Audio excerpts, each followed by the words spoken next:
Here's another family dynamic. Would I be the asshole if I proposed to my girlfriend after my brother's destination wedding?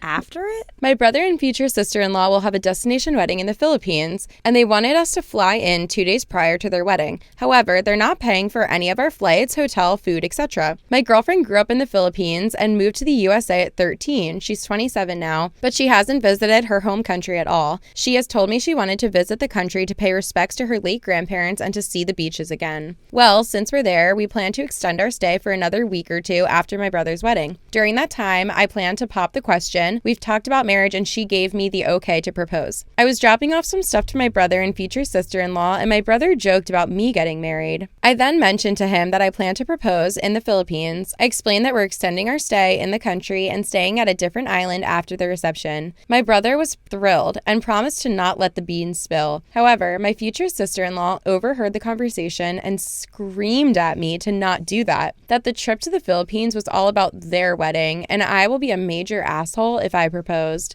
My brother chimed and said I won't be an asshole. It's not like I'm proposing at their wedding or reception and might as well make the use of the travel. Future sister-in-law said that it would be taking away from the attention of their wedding. Okay, I have so many thoughts on destination weddings, and everyone knows if you listen to this podcast that I'm all about them. If you're a reasonable person, asking someone to travel to anywhere, let alone another country, is huge. And I feel like a lot of the time in trying to convince people to come to their destination wedding, they say, but it's a vacation for you. Make it about yourself. Yeah, you get this out of it. You get this out of it. And now you're like, oh wait, but you get nothing out of it because it's my wedding.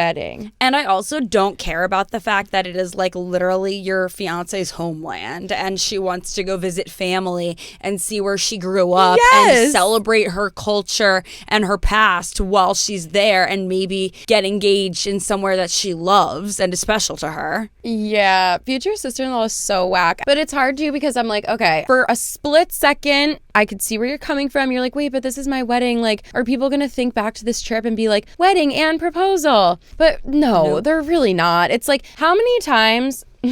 This is another, I'm sorry if this comes off as rude, but like, how many times do you think about people's proposals? You don't? I literally never do. Like, people that I adore and I love them, you think about their proposal one time or maybe twice. The day it happens and they send you a photo, and if they have an engagement party. And then maybe a few years later on a podcast episode. Exactly. People don't think about proposals, and especially don't think about them in the way that they think about weddings. I've gone to many destination weddings, and when I think back to them, I'm like, that was so much fun. And I don't think about anything else. Like, I literally only remember the good stuff, and I'm like, let's do it all again. But if someone in the trip were to have gone on vacation for a week after, which many people do anyway, and then they got engaged, I wouldn't be like, their wedding and that engagement is just as important and woohoo. It's like, no, the wedding was so amazing. I never think about people's proposals. Yeah. The only person thinking about your proposal is you. Yeah. And like, really, even if people were like, oh, the wedding and the proposal, like, I can understand why you'd maybe be a little bit sad that people are, you know, taking away from your wedding and the thought or whatever. But like, it's your immediate family member. And you just, in this specific situation, you have to look at all of the context. Yeah. It would be different if like your buddy who lives down the street that grew up next to you, so you're really close with, is proposing to his girlfriend in Aruba the morning of your wedding because they don't feel like going on another vacation and he really wants to do it at the exact resort that you booked. No. Right. This is literally like her culture, her family, like her childhood. Like, and it's on a different island. It's literally completely different, dude. I mean...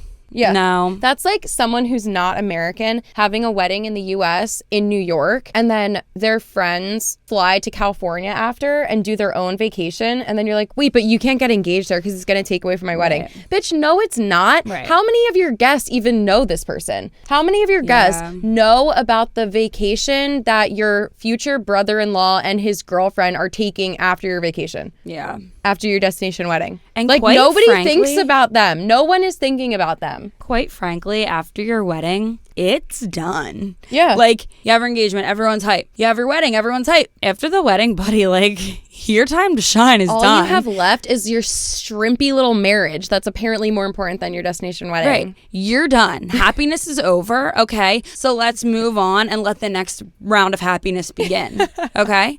Let the brothers start up the engagement. This, it sounds so stupid, but like in reality, hear me out. After the wedding is over, there is no more attention on you. Yeah. So why are you mad that after your wedding, someone else is going to get engaged? Yeah. What do you want the attention on you for the rest of your life for no freaking reason? Also, multiple times in destination weddings, I have done something else in addition to the wedding travel. And it's like all of the couples that I've experienced, they want that. Like they want you to come to this country or this city or whatever that they love. And they're like, oh my God, you're staying another week? Amazing. Here's all the things you should do. Yeah. And no one's jealous that you're also having this amazing time in addition to the wedding.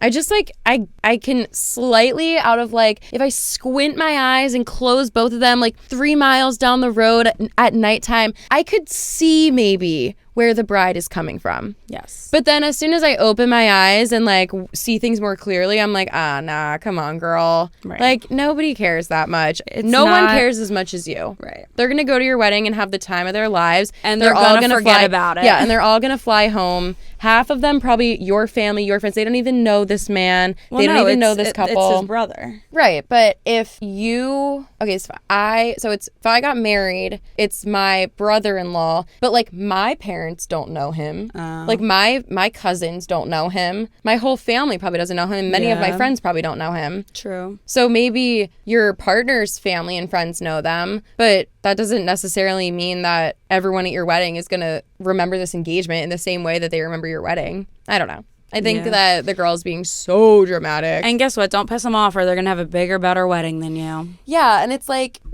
I don't know. It's just, you're so selfish, okay? The reason you have a destination wedding is because you want the amazing, beautiful place. You want the trip with your family that it's for all of us. It's not for you. If it was only for you, don't even invite other people. It's for everyone. And that's how you're going to get them to go, because you're going to convince them that it's going to be just as fun for them as it is for you. And if you do it right, it will be. But not if you act like this.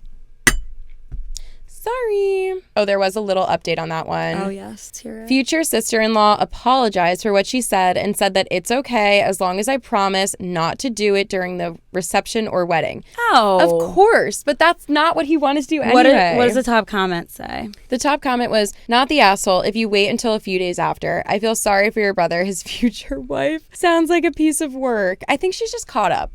She apologized and she was like, you know what? I realized. Yeah, I think the update changes everything. Yeah. Also, don't worry about my brother too much. They've been together for 10 years and he knows what he tolerates and don't. He said he's happy. I see him happy. My future sister-in-law can be a bit too much because she makes everything dramatic in her head. She's gotten a lot better as the years go by and actually knows how to apologize. You know what? Good for her. Queen. Okay? Queen. You made a mistake and you apologized. You took accountability and you made it right. Facts. And let me get that invite to the Desi wedding.